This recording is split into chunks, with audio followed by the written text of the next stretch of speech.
Morning students, this is your SST class. In this class we will do the definitions of chapter number 10 and 11. Okay.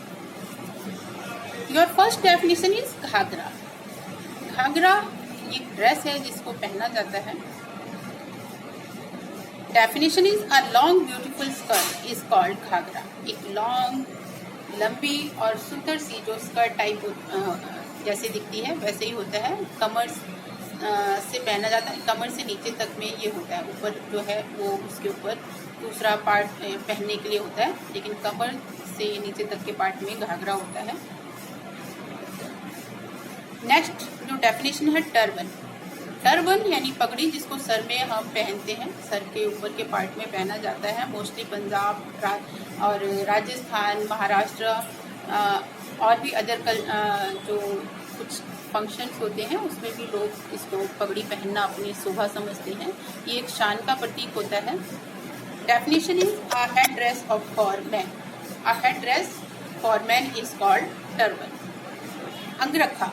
अंगरखा क्या होता है? अंगरखा जो है वो एक कुर्ता होता है जो ऊपर से डोरियां लगी होती हैं साइड में, और नीचे जो है एक ये घुटने तक होता है. तो जैसे स्कर्ट होती है घुटने तक मतलब दिखाई देती है, ऐसे ही ऊपर का पार्ट में तो डोरी लगी होती है, डोरी से बांधा जाता है, और नीचे थोड़ा सा लंबा घुटने तक होता है, वो स्कर्ट टाइप में दिखाई देता है. ठीक है. So definition is a skirt type of kurta is called angrakha. ओढ़नी. ओढ़नी क्या है? ओढ़नी जो हम सर से ओढ़ते हैं उसे ओढ़नी कहा जाता है. और हमारे जो कल्चर में है कि ओढ़नी का बहुत महत्व होता है, तो उसे ओढ़ा जाता है. इसकी डेफिनेशन जो होगी head dress for women is called ओढ़नी. जैसे टर्बन है मैन के लिए, ऐसी ही ओढ़नी है. ठीक है. नेक्स्ट है अचकन. अचकन जो है वो एक टाइप का कोट होता है, लॉन्ग होता है. ये भी नी तक आता है, हमारे घुटने तक आता है. इसका लॉन्ग कोट इज कॉल्ड अचकन. ठीक है. तो अचकन पहना जाता था, और ये भी बहुत सम्मान का जो प्रतीक होती थी ड्रेस है हमारी. और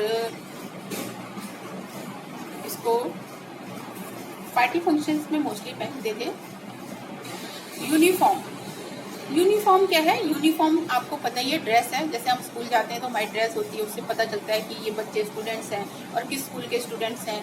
ऐसे ही डॉक्टर्स हैं, लॉयर हैं, और सोल्जर्स हैं हमारे, और भी अदर फील्ड्स में जो वर्क करते हैं, हम इसी यूनिफॉर्म के थ्रू ही पता लगाते हैं कि ये किस फील्ड में वर्क करते हैं. ठीक है. तो ये हम कहेंगे कि एक प्रकार का स्पेशल क्लॉथ होता है. ठीक है. तो definition is a special cloth worn by people who do special job. ठीक है. जो स्पेशल क्लॉथ जो स्पेशल जॉब करते हैं, जो पहनते हैं, उसको हम यूनिफॉर्म कहते हैं. Formal dresses. फॉर्मल ड्रेसेस क्या है? फॉर्मल ड्रेसेस वो होती हैं जो हम डेली जो क्लॉथ्स पहनते हैं उनसे थोड़ा डिफरेंट होती है. वो थोड़ा डेकोरेटिव होती है. उनकी क्लॉथ्स का जो ड्रेस होता है, उनका क्लॉथ का जो फाइबर होते हैं वो अलग होते हैं. थोड़ा सा रेशे अलग होते हैं, थोड़ा सा चमकीले से होते हैं, वो अलग ही दिखाई देते हैं. जब भी हम पार्टी फंक्शन में पहनते हैं तो थोड़ा सा हम और उसमें सुंदर दिखाई देते हैं. The definition is clothes we wear wedding party etcetera is called formal cloth. ठीक है. तो ये थोड़ा सा एक्सपेंसिव क्लॉथ्स होते हैं, और इसको हम पार्टी में, फंक्शन में, वेडिंग में ही पहनते हैं. ठीक है. नेक्स्ट है आपका चैप्टर 11 का डेफिनेशन. चैप्टर 11 में है होस्ट्स. होस्ट मीन्स होता है किसी भी चीज को ऊपर पोजीशन पे रखना. ठीक है. The definition is to raise something to a higher position. किसी भी चीज को हायर पोजीशन पे रखना. डेमोक्रेटिक. डेमोक्रेटिक मीन्स होता है कि जहाँ पर जिस कंट्री पे वहाँ की जो जनता होती है, सिटीजन होती है, उसको ये राइट होता है कि वो अपने जो लीडर हैं उनको चुन सके. उसे हम डेमोक्रेटिक कहते हैं. A form of government controlled by the elected representative. मतलब कि एक फॉर्म है गवर्नमेंट का, जो वही लोग वहाँ उस कंट्री में कंट्रोल करते हैं, जिनको इलेक्ट करके जनता ने वहाँ पे भेजा होता है. रिपब्लिक. रिपब्लिक मीन्स गणतंत्र, a country govern by president and politician elected by the people. एक कंट्री जहाँ पर राष्ट्रपति होता है और पॉलिटिशियन होते हैं जिसको पीपल ने इलेक्ट करके यानी चुन करके भेजा होता है, वही लोग वहाँ की सरकार चलाते हैं, उसे हम रिपब्लिक कहते हैं। सैक्रिफाइस मीन्स होता है किसी अच्छे काम के लिए त्याग करना, बलिदान करना भी होता है, लेकिन हम ये कहेंगे कि बलिदान तो करना ही होता है, लेकिन किसी अच्छे वर्क के लिए हम अपने सारे सुखों का त्याग करते हैं, वो भी एक सैक्रिफाइस है। ठीक है, तो something you give up for shake of other, यानी कोई चीज का त्याग करना किसी दूसरों के लिए। यानी जब हमारा जो भारत देश था जब गुलाम था, तो उस आज़ादी की लड़ाई को लड़ने के लिए कुछ लोगों ने अपनी जान दे दी थी और उन्होंने बहुत संघर्ष किया था, तो ये हमारा सैक्रिफाइस कहलाएगा। ठीक है, क्योंकि अगर वो अब ऐसे वर्क नहीं करते, वो इस तरीके का जोखिम नहीं उठाते, तो आज जो हम आज़ाद घूम रहे हैं, हम आज़ाद नहीं रहते। नेक्स्ट डेफिनेशन है टैब्ल्यू। टैब्ल्यू मीन्स होता है झांकी।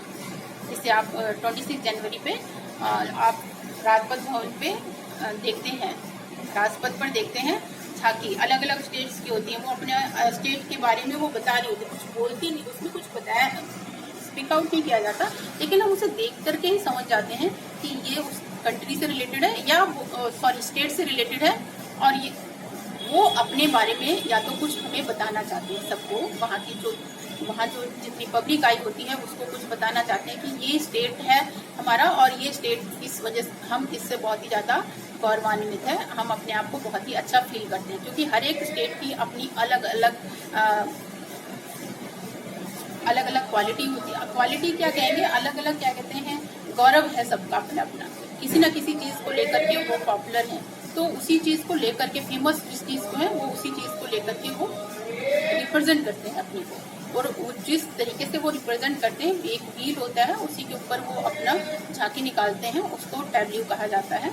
यानी जो डेफिनेशन होगी वो representation of a scene by a silent group of people on the stage on wheel. मतलब साइलेंट ग्रुप होता है, कुछ करते हुए दिखाते हैं कि वहाँ का फेमस कोई भी चीज़ फेमस हो सकती है, जैसे कपड़े के मामले में फेमस है तो वो बुनते हुए दिखाई देंगे, बट और कोई चीज़ बनाने में कोई फेमस हो है वो स्टेट, तो उसको करते हुए वो दिखाया जाएगा। अल्म्स जैसे किसी को कोई नीडी पीपल होता है, हम किसी को दान देते हैं, जैसे बोलते हैं कि आज हमने किसी को दान दिया, तो वो अल्म्स उसी को बोला जाता है। तो ये अल्म्स जो है वो मनी के रूप में हो सकता है, क्लॉथ्स के रूप में हो सकता है, फूड के रूप में भी हो सकता है। तो इसकी डेफिनेशन होगी मनी और clothes given to the needy people is called alms. Next है आपकी डेफिनेशन कैरोल। कैरोल मीन्स क्या होता है, कैरोल जो है एक प्रकार का सॉन्ग है जिसको 25 दिसंबर पर क्रिश्चियंस जो है कम्युनिटी के लोग हैं, पर्सन हैं, वो उसको गाते हैं, और उस जो गाना गाते हैं उसको कैरोल कहा जाता है। एक ये रिलीजियस सॉन्ग होता है, तो इसलिए इसको कैरोल कहते हैं। डेफिनेशन हो जाएगी a religious song sung during the festival of Christmas is called carol. ठीक है। हार्वेस्ट जो होता है वो फसलों की कटाई को कहा जाता है, और ये टू गैदर राइप क्रॉप, मतलब कि जो फसलें पक जाती हैं उसको इकट्ठा करना, उसको काट करके एक अलग, मतलब कि उसको जब हमारी खेतों में फसलें पक जाती हैं तो उसको काटा जाता है, उसी को हार्वेस्ट कहा जाता है। और हार्वेस्ट से ही रिलेटेड बहुत सारे, जब फसलों को कटाई होती है तो हमारे बहुत सारे फेस्टिवल इससे रिलेटेड होते हैं, क्योंकि फसलें पक गई हैं। और ये भी हमारा एक धन होता है, संपन्न प्रॉस्पेरिटी होती है इससे। जो फसलें हैं हमारी प्रॉस्पेरिटी किससे रिलेटेड होती हैं, क्योंकि अगर ये फसलें नहीं होंगी तो हमें अन्न नहीं मिलेगा, फिर हमारा पेट, हम खाना क्या खाएंगे, हमें भोजन क्या मिलेगा। तो इसके लिए जो फेस्टिवल्स भी सेलिब्रेट करते हैं वो गॉड को थैंक करने के लिए होता है। और हार्वेस्ट का जो डेफिनेशन है to gather ripe is called harvest. So student, open your notebook in आपने नोटबुक करना है, ओपन करना है और मैं आपको इसको लिख करके दूंगी, आपने इसको नोट डाउन करना है अपनी नोटबुक। Okay, thank you.